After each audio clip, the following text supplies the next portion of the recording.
mengenai yang mengenai tadi secara jam dulu. Secara jam memang sudah disepakati jam yang kemarin. Tapi memang ada informasi, ada pengajuan untuk dimajukan lebih awal. Nah, gue nggak tahu tuh gimana prosesnya. Tapi yang jelas gue sebagai host waktu itu callingannya maju setengah jam. Karena biasanya kalau match itu gue masuk studio jam 8, jam setengah 9 kick off. Nah kemarin itu kita udah masuk di setengah 8, jam 8 kick off. Artinya udah ada majuin setengah jam jamnya. Kemudian untuk yang over capacity biasanya kita tuh akan ada pengumuman tuh di menit-menit 75 hari ini yang datang berapa banyak. Nah kemarin gue nggak tahu tuh official announcement-nya ada berapa banyak. Pertanyaan tolong ya bro ya, tapi bisa nggak sih orang masuk sana pakai calo? Menurut pengalaman aja, gue nggak mengatakan mereka pakai calo, tapi menurut pengalaman orang konser aja bisa pakai calo masuk. Nah ini juga rame karena ini kita bicara general ya. Ya kita nggak bicara bicarakan juruan ya. Dari pengalaman gue keliling 10 stadion itu namanya calo ada. Bahkan gue nonton Piala Dunia di Rusia gue beli dari calo. Cuma calo ini kan sekarang macam-macam. Ada yang jadi calo beneran masih nawarin.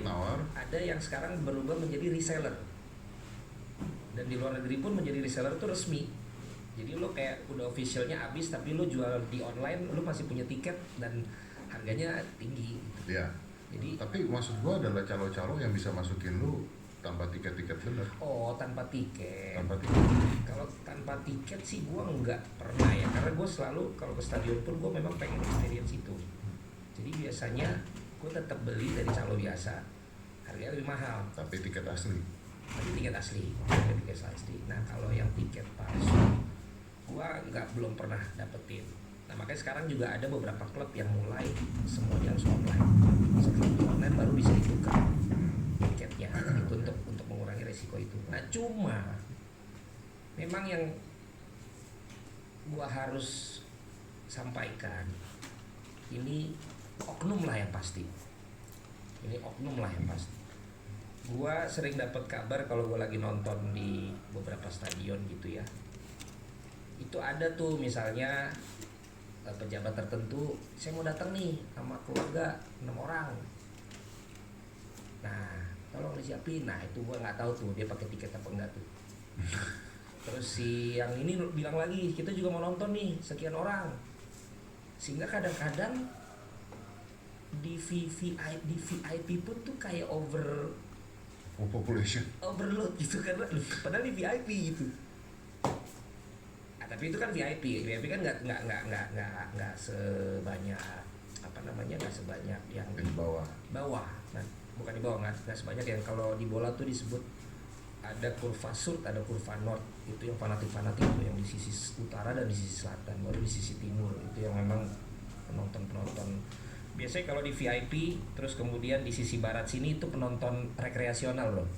Oh, dia datang yang entertain, dia datang untuk senang lagi weekend, dia datang untuk selfie, dia datang untuk date sama pasangannya. Kalau yang di sini dia datang sama keluarga. Nah kalau di kurva, kalau di utara, selatan sama timur itu emang biasanya fanatik. Penonton yang memang penonton bola yang memang dia bawa bendera, dia koreo tuh mereka kan punya lagu, nyanyi dan lain sebagainya. Nah itu yang memang biasanya ketemu lagi dia tuh karena emang dia udah komunitas lah ya.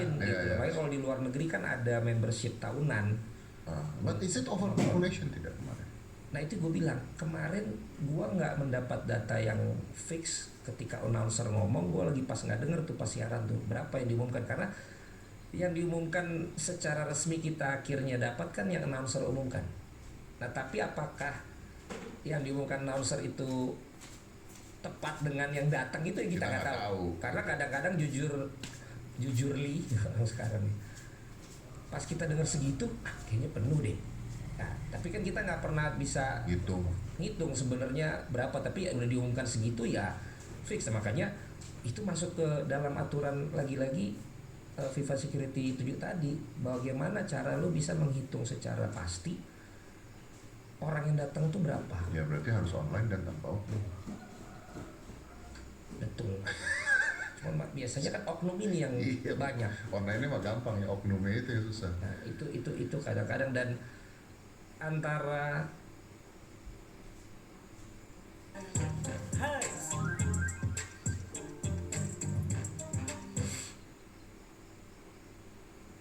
selagi-lagi ini general, antara single seat dengan yang communal seat kan lu ngitungnya beda. Iya.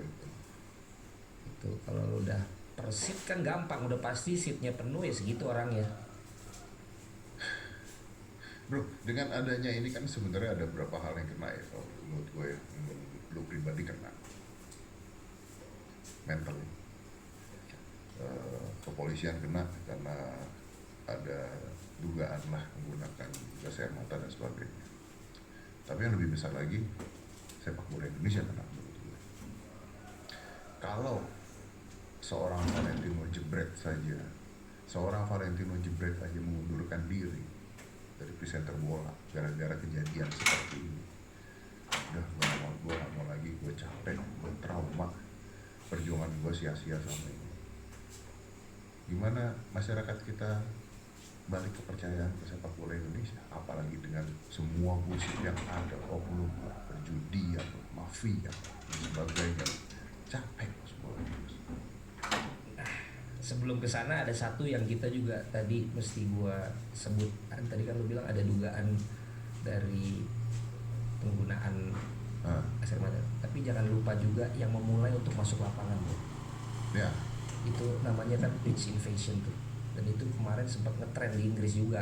Bahkan di negara Inggris ya, di akhir musim kemarin tuh kekecewaan tuh mereka rame-rame masuk. Nah, ini kan terjadi juga. Jadi bagaimana regulasi pitch invasion sendiri?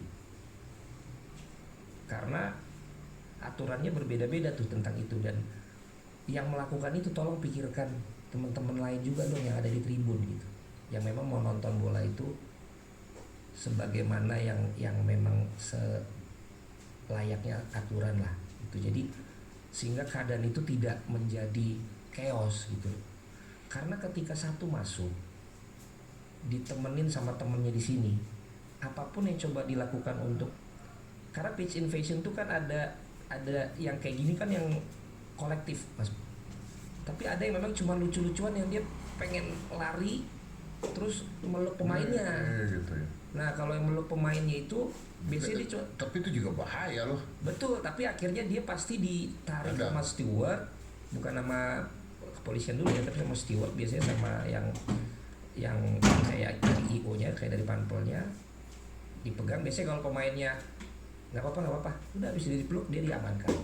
Nah kalau ini kan yang memang yang masif. Nah yang tadi gue bilang, ketika dalam kondisi mungkin chaos, reaksi kan saling berbeda ya. Artinya mungkin ada gestur dari dalam hal ini misalnya kepolisian yang ternyata dianggap yang masih di tribun nih, wah kok dia begitu nih, turun juga.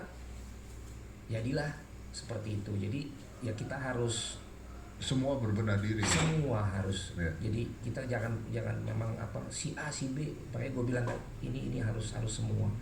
Mengembalikan kepercayaan itu ya kalau ditanya ke gue sekarang itu gue bilang, mas, gue tuh orang yang waktu mengawali karir gue tuh kan lebih di sepak bola luar negeri, karena gue termasuk yang kecewa dengan sepak bola Indonesia. Tapi kemudian gue masuk di asosiasi pemain, gue kayak kena karma gitu. Nih lo benci, lo sekarang terlibat di sini nih, mau nggak mau gue pelajarin tuh. Gue keliling, gue malah siaran Liga Indonesia gitu. Kalau timnas mah paling enak deh mas, kita kan berpihak aja udah, pokoknya timnas sudah. Siapa kita Indonesia kan jadi viral juga gitu loh, dan untungnya itu bagus gitu prestasinya. Gua ikutin ini lagi segala macem, aku masih kayak begini juga gitu. Jadi justru gue termasuk orang yang menunggu untuk diyakinkan kembali, untuk gue bersemangat lagi dalam pertanyaan lu tadi gitu, justru gue termasuk yang lagi kena mental untuk dikasih semangat lagi. Apa yang gue harus lihat bahwa Supaya lu percaya lagi gitu ya. lagi. Sungguh, kalau Iya. timnas no worries lah, gue tetap support, gue tetap yakin. Tapi untuk gue percaya dengan liga ini, gue percaya dengan kenyamanan, keamanan kita untuk menonton. Gue percaya bahwa supporter ini bisa bersatu, respect satu dengan yang lain, dan lain sebagainya. Itu justru gue juga termasuk orang yang sedang perlu untuk dibuat percaya.